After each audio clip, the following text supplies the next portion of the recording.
Hindi ko inakala na ang pag-ibig ay magpapabago sa buhay ko ng ganoon kalalim. Hello, ako si Sarah, 27 taon ng edad, at nagtatrabaho bilang isang guro sa isang pamantasan sa isang maliit na bayan sa Batangas. Lumaki ako bilang isang simpleng babae. Mahigpit ang pagpapalaki sa akin ng aking ama, kaya tinuruan akong maging maingat, mahinhin, at iwasan ang anumang gulo o kabulastugan. Lumaki akong parang nakulong sa isang balot ng disiplina at tradisyon, palaging inuuna ang dangal ng pamilya kaysa sa mga sariling damdamin. Ngunit sa kabila ng lahat ng iyon, may apoy sa loob ko na naghahangad ng tunay na pagmamahal, isang pagmamahal na hindi ko pa naranasan noon. Isang araw, sa gitna ng aking mga leksyon sa kolehiyo, may napansin akong kakaibang estudyante. Siya si Ading, isang binatang mula sa Mindoro na may maitim at matapang na itsura, iba sa karaniwang mga estudyante sa aming klase. May kakaibang aura siya, matapang, ngunit may taglay na misteryo na tila ba'y gusto kong tuklasin. Hindi ko akalain na siya ang bubuksan ng mga pintuan ng puso ko at magdadala sa akin sa isang kwento na hinding-hindi ko malilimutan. Habang tinuturo ko ang mga mahahalagang aralin, isang araw ay nag-alsa ng kamay si Ading at tinanong ako ng isang tanong na nagpagulat sa akin. Ma'am, bakit parang wala namang lugar ang puso sa mga klase natin? Bakit puro utak lang ang gamit? Napangiti ako sa kanyang katanungan, ngunit sa loob ko ay tila may kumulog na bagyo. Iyon ang unang pagkakataon na naramdaman kong may ibang pananaw siya sa akin na hindi lang niya nakikita bilang isang guro, kundi bilang isang tao na may damdamin. Hindi naging madali ang mga sumunod na araw. Unti-unti kong nakilala ang kanyang kwento, isang estudyanteng nag-iisa sa lungsod, walang pamilya o kakilala, at puno ng pangarap. Sa bawat pagdaan ng araw, mas lalo akong nahuhulog sa kanyang mundo, isang mundo na puno ng init, ligaya, at bagong pag-asa. Ngunit sa likod ng lahat ng iyon, naroroon ang takot at pag-aalinlangan. Paano kung masaktan ako? Paano kung muli akong mabigo sa pag-ibig na matagal ko nang pinangarap? Nakaramdam ako ng kakaibang saya tuwing nakikita ko siya sa unahan ng silid-aralan, ang mga mata niya ay parang may lihim na gustong iparating. Sa bawat pag-uusap namin, nagbabago ang pananaw ko sa buhay. Unti-unti kong naramdaman na parang unti-unting natutunaw ang mga pader na matagal nang itinayo ng aking ama at ng aking nakaraang karanasan. Parang may bagong bukang liwayway sa puso ko, isang bukang liwayway na puno ng pag-asa at pagmamahal, ngunit hindi lahat ay naging madali. Sa likod ng aking mga ngiti, may mga sandaling nag-iisa akong umiiyak sa dilim ng gabi, natatakot sa mga pangyayaring maaaring sumabog sa paligid ko. Natatakot ako sa mga maling desisyon, sa mga matang mapanuri ng aking mga kapitbahay, at higit sa lahat, sa posibleng pagkabigo ng pag-ibig na matagal ko nang hinangad. Hindi ko inakala na ang simpleng pagkahulog sa isang tao ay magdadala sa akin sa isang laban na higit pa sa pisikal, isang laban sa aking puso, kaluluwa, at dangal. Habang lumalalim ang aming samahan ni Ading, napansin ko ang mga pagbabago sa aking sarili. Nag-umpisa akong magbihis ng mas maayos, pinipili ang mga kulay na nagpapakita ng aking pagkatao at natutong magpatawa, isang bagay na matagal ko nang hindi ginagawa. Ang bawat salita niya ay tila gamot sa sugatang puso ko at ang bawat haplos ay paalala ng init na matagal ko nang hinahanap. Hindi ko inaasahan na ang pagmamahal ay magiging ganito kasakit at kasaya. Sa kabila ng lahat ng takot, pangamba at lihim, pinili kong sundan ang tibok ng puso ko. Isang puso na handang maglakbay sa dilim para lang maramdaman ang init ng pag-ibig. Ngunit sa likod ng aking mga pangarap, may isang lihim na unti-unting bumabalot sa amin, isang lihim na magbabago sa lahat ng aking pagkakaalam tungkol sa pag-ibig at katotohanan. Continue. Sa mga unang linggo ng aming pagkakakilala ni Ading, ramdam ko ang kakaibang sigla sa buhay ko. Hindi na ako yung babaeng palaging tahimik, nakayuko, at laging nagtatago sa likod ng mga aklat. Ngayon, may bagong apoy sa puso ko na nagpapainit sa bawat araw. Ngunit alam kong hindi madali ang bagyong ito na aking pinapasok. Sa aming bayan ng Lian, Batangas, kilala ang mga tao sa pagiging maingat sa kanilang mga desisyon, lalo na sa mga usapin ng puso. Kaya't lihim ko lang ang aming ugnayan sa mga kaibigan at kapamilya. Isang araw habang nagtuturo ako sa klase ng mga engineering students, napansin ko si Ading na tila ba may malalim na iniisip. Hindi siya yung tipong basta-basta lang sa klase. Seryoso siya at palaging handang magtanong. Nang matapos ang klase, lumapit siya sa akin at dahan-dahan nagsabi, "Ma'am, salamat po sa pagtanggap sa akin. Hindi po ako sanay na may nakakaunawa sa akin ng ganito." Napatingin ako sa kanya at sa mga matang iyon, nakita ko ang lalim ng kanyang kalungkutan at pag-asa. Hindi ko maiwasang ikwento sa sarili ko ang mga panaginip na matagal ko nang itinatago. Ang pag-ibig na matagal kong hinangad, hindi yung para lang sa kasiyahan, kundi yung tunay na pagmamahal na may kasamang pag-aaruga at pag-unawa. Ngunit sa kabila ng lahat, palagi kong iniisip ang mga hangganan na itinakda sa akin ng kultura, ng aking ama at ng lipunang Filipino na kinasanayan ko. May mga gabi na nag-iisa akong nagmumuni-muni sa aming maliit na bahay sa tabi ng baybayin, habang pinagmamasdan ang malawak na dagat na tila ba kumakatawan sa mga pangarap na hindi ko pa naabot.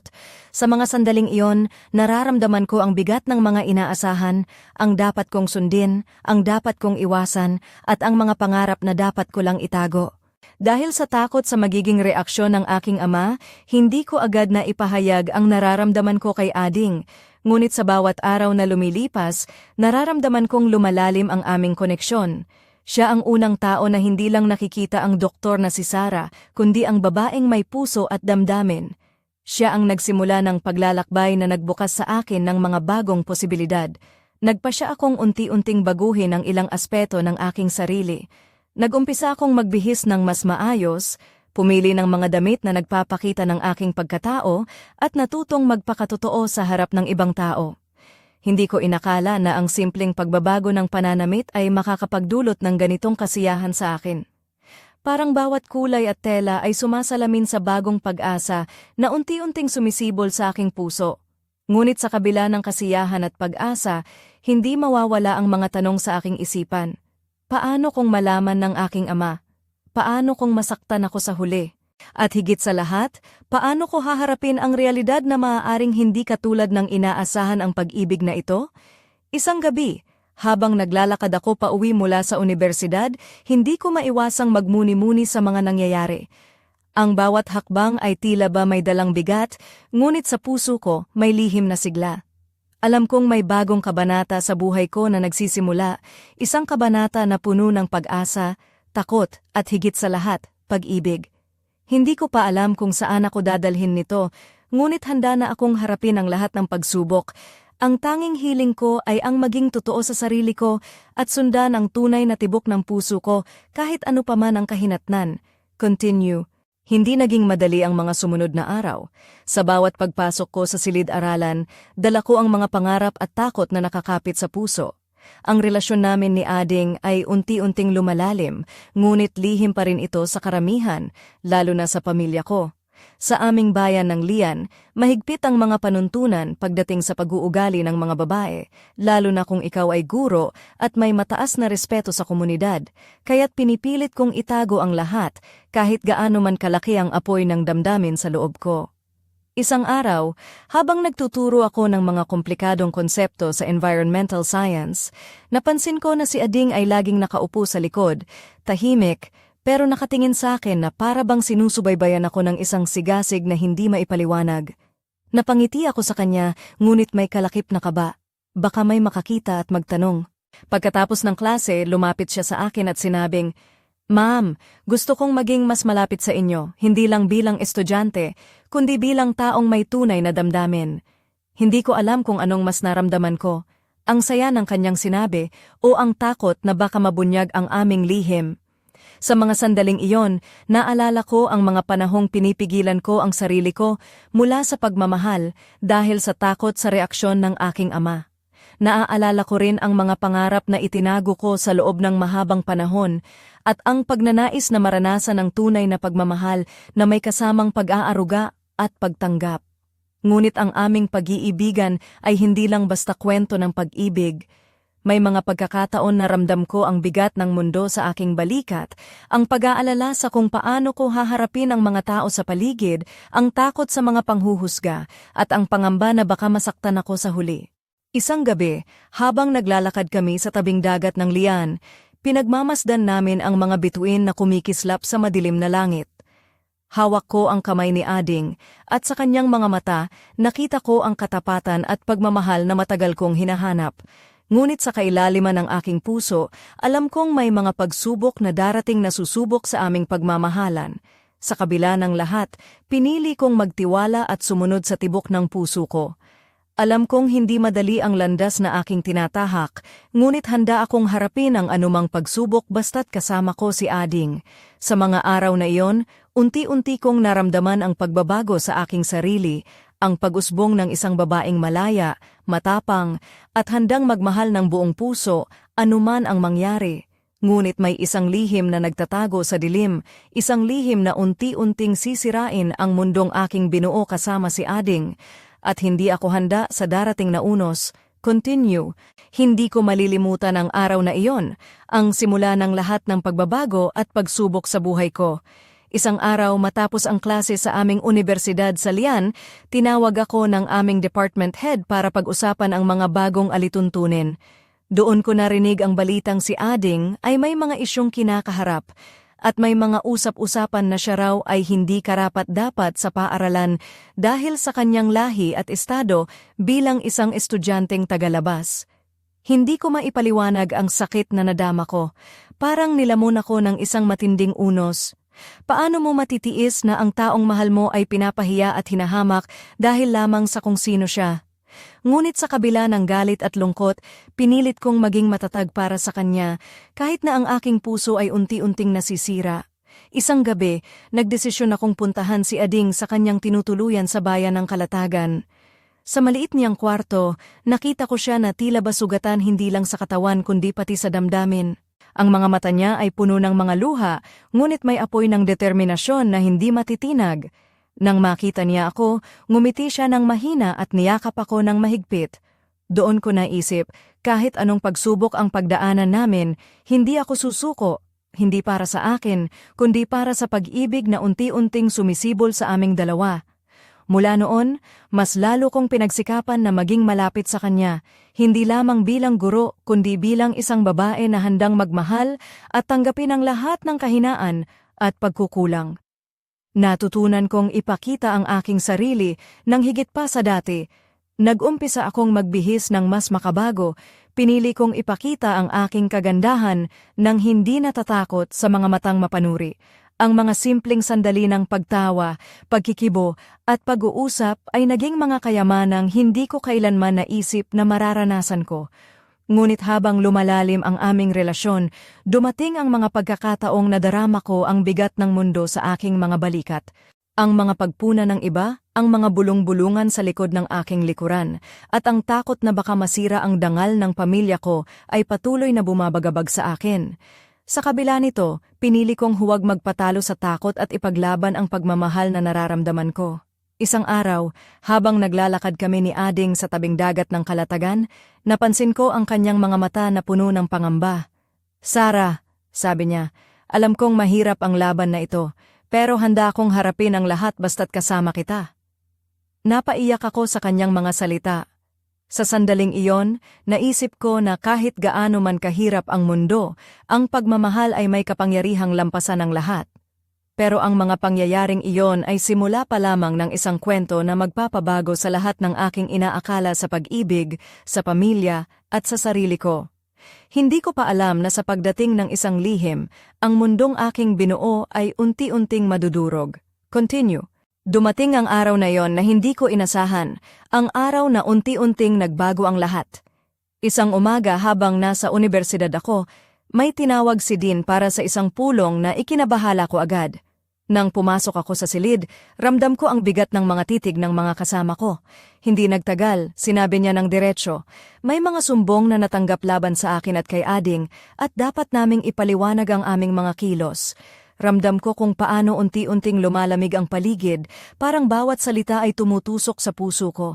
Hindi ko maintindihan kung bakit ganito ang nangyayari.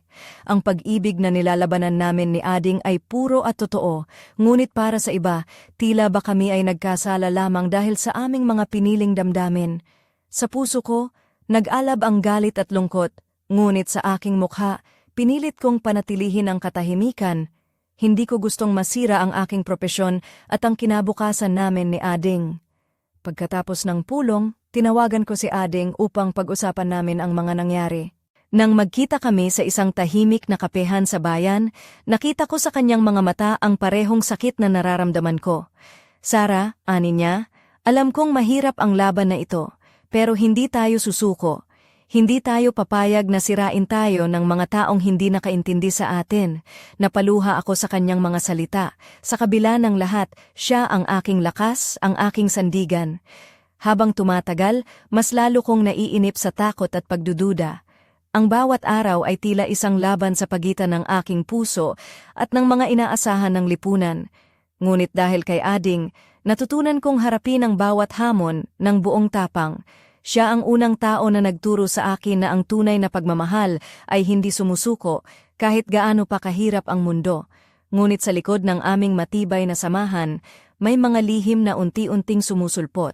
Mga lihim na hindi ko inasahan na makakasira sa aming relasyon at magdadala ng malaking dagok sa aking buhay.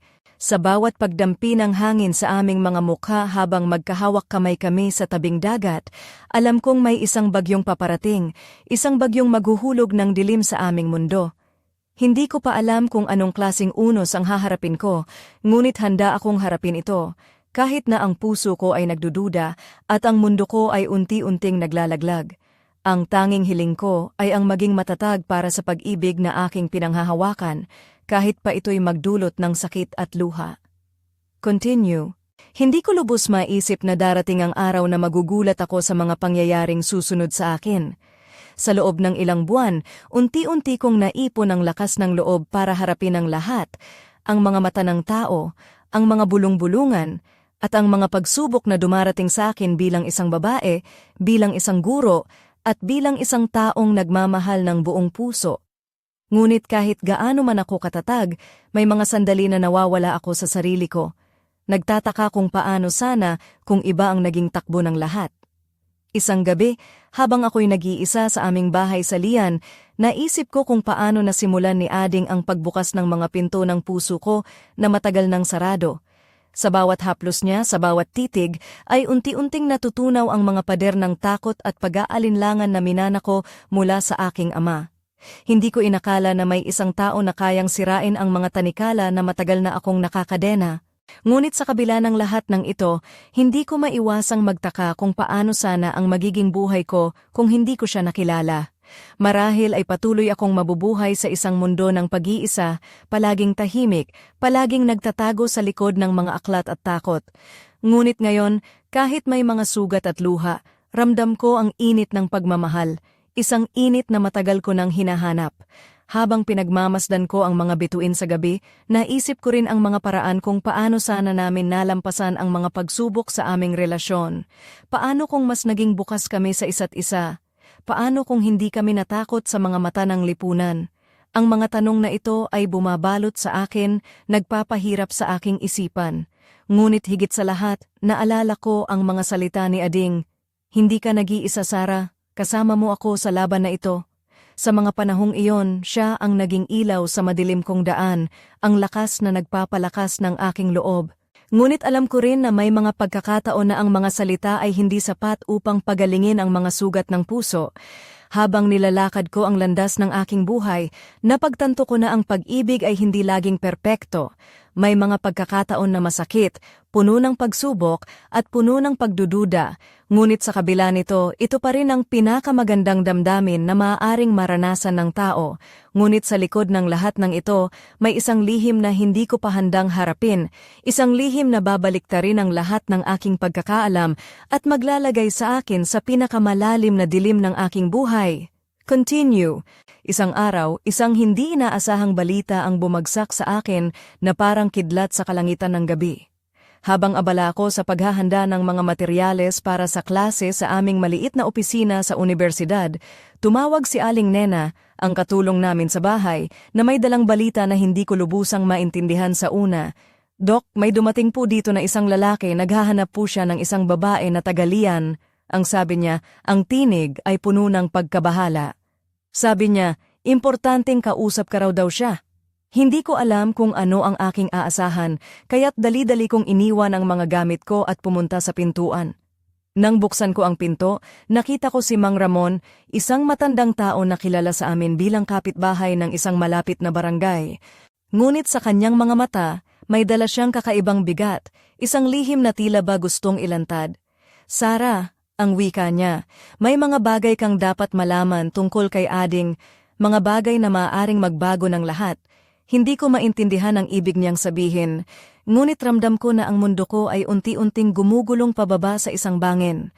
Tinawag niya akong sumama sa kanya at dinala ako sa isang tahimik na kainan sa bayan, kung saan unti-unti niyang ibinunyag ang isang lihim na matagal na niyang itinatago. Ang mga tunay na dahilan kung bakit si Ading ay nasa aming bayan, ang mga taong kanyang nilalabanan, at isang nakaraan na hindi ko inaasahan.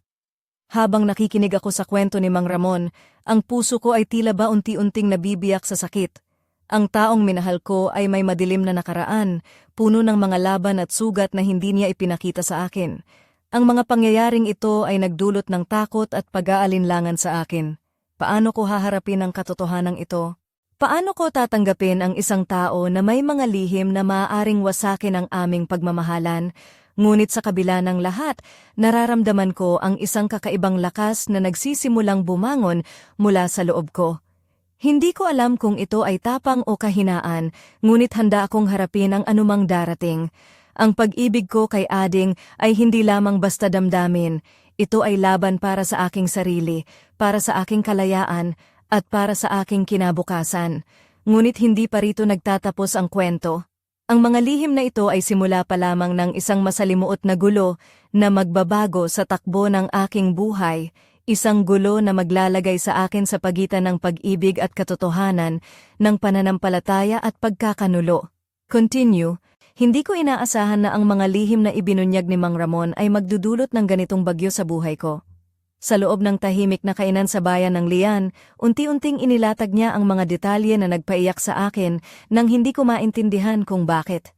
Sabi niya, may mga tao mula sa nakaraan ni Ading na hindi siya gusto, mga taong naghahanap sa kanya at may masamang balak. Pati na rin ang ilang mga pangyayari sa kanyang buhay na nagdulot ng sakit at pagdurusa, mga bagay na matagal niyang itinatago. Habang pinakikinggan ko siya, ang mga tanong ay sumisiksik sa isip ko. Paano ko haharapin ang mga ito? Paano kung ang taong pinili kong mahalin ay may madilim na nakaraan na maaaring sumira sa amin? Ngunit sa kabila ng lahat, naramdaman ko ang isang kakaibang tawag mula sa puso ko, isang tawag na nagsasabi na hindi sapat ang mga lihim upang sukuan ang pagmamahal na nararamdaman ko. Pagbalik ko sa bahay, hindi ko maiwasang isipin si Ading. Naalala ko ang bawat haplos, bawat ngiti, at bawat salita na nagsilbing ilaw sa madilim kong mundo. Ngunit ngayon, nagdadalawang isip ako, may mga tanong na kailangan kong sagutin. Paano ko siya matutulungan? Paano ko siya masasagip mula sa mga aninong bumabalot sa kanya?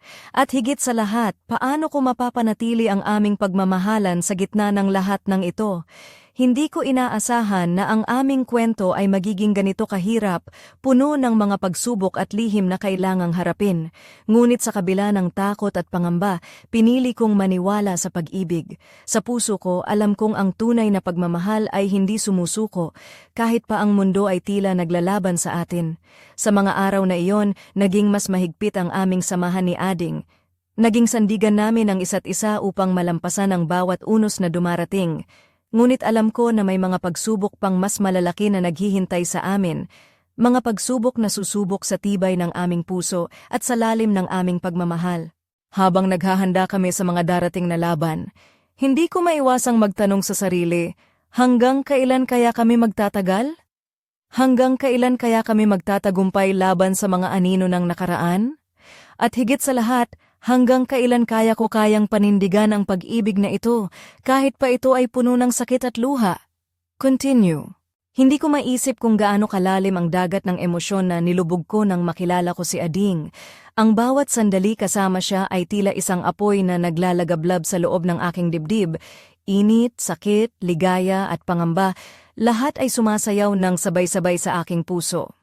Hindi ko inakala na ang pag-ibig ay ganito kasakit at kasing tamis, na parang isang apoy na kayang magpasigla sa akin, ngunit pwedeng rin magliyab ng walang humpay. Habang lumalala ang mga pagsubok na dumarating, ang aming relasyon ni Ading ay parang isang pelikulang puno ng eksena ng pagkakagulo, pagtatalo, at mga sandaling nag-uumapaw sa emosyon. Ang bawat yakap niya ay parang sandata laban sa malupit na mundo na patuloy na sumusubok sirain kami. Ngunit sa kabila ng lahat, may mga pagkakataon na ang sakit ay dumudurog sa puso ko ng parang bato na nagiiwan ng mga sugat na mahirap pagalingin. Hindi ko na mabilang ang mga gabi na umiyak ako ng tahimik, hinihiling na sana ay maging madali lang ang lahat. Ngunit alam ko, hindi ganun ang buhay. Ang pag-ibig ay hindi laging puno ng saya. Minsan ito ay isang laban na kailangang pagdaanan ng matapang at matiyaga.